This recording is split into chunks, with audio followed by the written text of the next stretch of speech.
Our video today is going to feature Rev-A-Shelf's floating cabinet brackets. And this floating cabinet hardware is used for cabinets. Maybe you would have a vanity cabinet in your bathroom and you have it under the cabinet, no legs. It doesn't sit on the floor so you can clean under there. Maybe it's a medical application or casework or workstations, all kinds of applications for the Rev-A-Shelf bracket. And so in our video today, we're going to first of all look at the installation of the product by showing a video that is produced by Rev-A-Shelf. And I've added some details to help make it a little bit more understandable. And then after the video is over, because I'm assuming most people just want to know how to install it, then we're going to go into general information and product selection at the end of the video. So let's get started by watching the video on how to install Rev-A-Shelf's floating cabinet bracket. The following video features Rev-A-Shelf's floating cabinet bracket, the FCB 2942. There are 5 kits available for cabinets ranging from a minimum of 13.5 inches interior width all the way up to 83 inches interior width.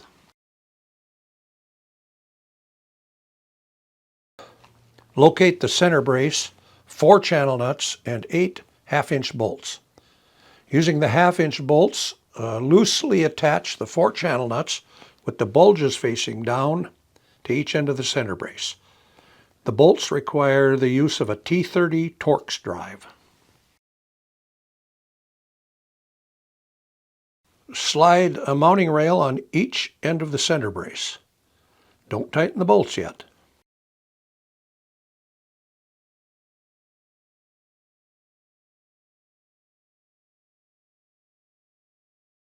Attach a channel nut with 2 bolts to each of the 2 bracket arms. Some of the kits have 3 arms.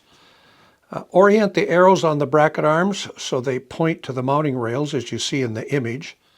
And I enlarged the arrows to make it easier to see how to orient them.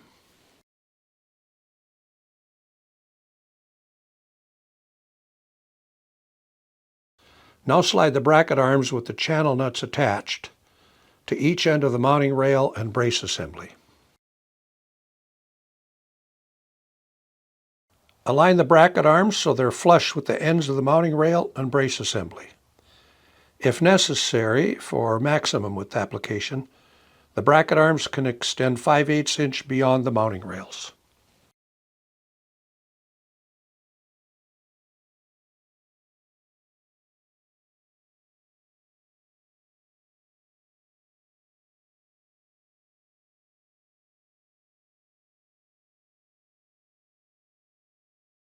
Now place the cabinet on its back, put the rail assembly inside the cabinet and slide the cabinet arms out against the cabinet sides. Align the top edge of the assembly with the top edge of the cabinet. If the cabinet has plywood or hardwood sides, use the half-inch wood screws that are supplied. Using a driver with a Phillips tip, drive the wood screws through each hole in the bracket arm. Obviously, you need to put screws in both arms. If the cabinet has MDF or particle board sides, then select the 5mm Euro screws that are supplied. Using a drill with a 5mm bit, pilot 2 holes through the bracket arm into the cabinet sides. And then using a driver with a Phillips bit, put a Euro screw into each of the 2 holes. Pilot the remaining holes and put Euro screws in each hole, and then you got to do the same for the other bracket. Move the center brace to the center of the cabinet and tighten all the bolts and channel nuts.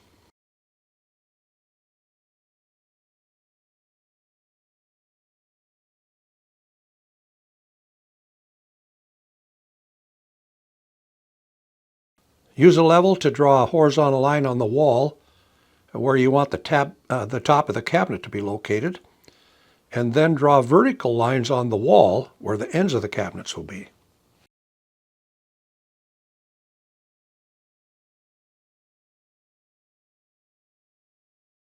With the use of a stud finder, locate the wall studs behind the vertical lines that you just drew, and then draw a vertical line at the center of each stud.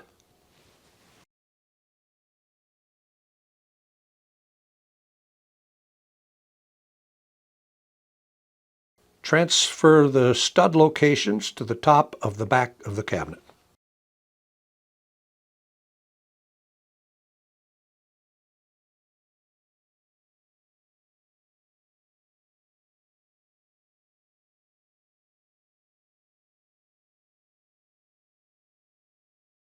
If the stud locations fall between the mounting rails, shown by the arrows, use the optional stud rail kit to secure the cabinet to the wall. Slip the 2-inch stud rail segment under the center brace and secure it with the channel nuts and bolts.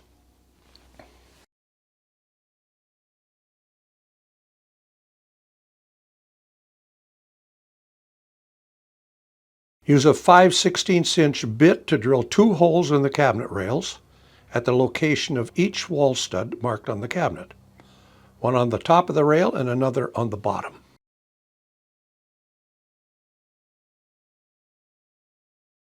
Level and secure the cabinet to the wall using the 4-inch structural screws that are provided.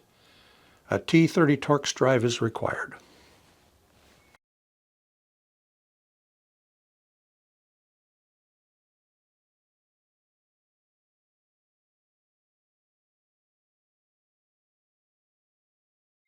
Now, one of the things that if you have used these before, and maybe were disappointed with them because they seemed a little difficult to install, you don't have to worry about that anymore. The new generation of this product is extremely easy to install, as you can see in the video. Another thing that I have heard questions about is how sturdy, how durable, how strong is this system. It's an industrial grade. This is a heavy gauge metal, and it's going to do just fine holding cabinets up to 1,000 pounds. So you don't have to worry about it too much, I wouldn't think. The smaller ones, 500 pounds, but the larger ones, up to 1,000 pounds. So as we take a look at this product, there are quite a few parts. And this is what they call the bracket arm. Now, some of the kits come with 3 arms, depending on how wide the cabinet is that you expect to hang on the wall. And this is what they call a center brace. Again, this varies based on which kit that you buy. These are the mounting brackets. They go against on the inside of the box of your cabinet, and this is where you screw your bolts to. And this is also very heavy gauge. Structural screws. In the smaller kits, there will be 4 structural screws, 4 inches long, but they do require Torx drive, a number 30. And this is called channel nuts. They slide into the channel here and are held on by these nuts. Also a T30 Torx drive. And then this little bag comes in the kit. And it has all of the screws, the 5mm, if you're going to use the 5mm wood screw, the Euro screw, or the wood screw. Different numbers for different kits. The table we're going to look at is going to tell us what is the minimum interior and a maximum interior width for each of the brackets available. And so I wanted to demonstrate to you, what do we mean when we say minimum interior bracket width and a maximum? Let me show you that. What you're looking at right now with the floating cabinet brackets completely compressed.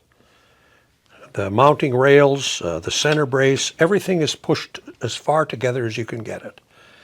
And then from the outside of this to each side, that is your minimum cabinet opening. Your cabinet has to have at least that much room. So that's for the minimum. Now, what is it? what do you do for the maximum? Well, for the maximum cabinet opening, you can slide your cabinet rails out as far as you can get them on both sides in the center, so you've got that. And then here on the end, you can slide the bracket arm out 5/8 of an inch beyond the mounting rail. That gives you your maximum interior width. And that's what you'll be looking at and watching for in the table that we're about to look at. When you look at the chart, there's the one identified as a 1521. It is the smallest of the floating cabinet brackets available. And if you squash it together as tight as you can, it will, the minimum interior cabinet width is 13.5 inches. And then if you expand it as far as you can, you're up to 20 inches. So you can see how that works on the table. If you're using the 2129 version of the cabinet bracket, then the cabinet that you're hanging on the wall can be up to 28 inches on the inside of the cabinet. 2942, you're all the way up to 42.25 inches on the inside of the cabinet. The 4256 gives you 55.25 inches when you're expanded as far as you can go. And the 5684 gives you up to 83 inches. So look at the range of cabinets that you can make a floating cabinet on your wall. Well, you might have to brace yourself now, because I'm going to give you a real quick look at a picture of everything that's included in the box with the floating cabinet hardware for each of the 5 that are available. So we're going to start off with the 1521, the SMFCB 1521. As you look at this picture, all the parts are listed below, but one of the things that stands out here is this thing that's called the 2-inch stud rail. And you'll see that right in the center at the top. And that's because this is a very narrow box when you hang it on the wall, and you might have to use that to find a stud to hang it with. Your box is narrow. You can go as low as 13.5 inches wide, but the maximum is 20.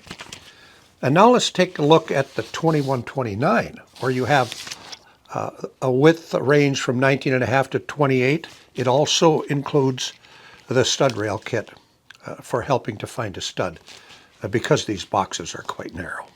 Now the 2942.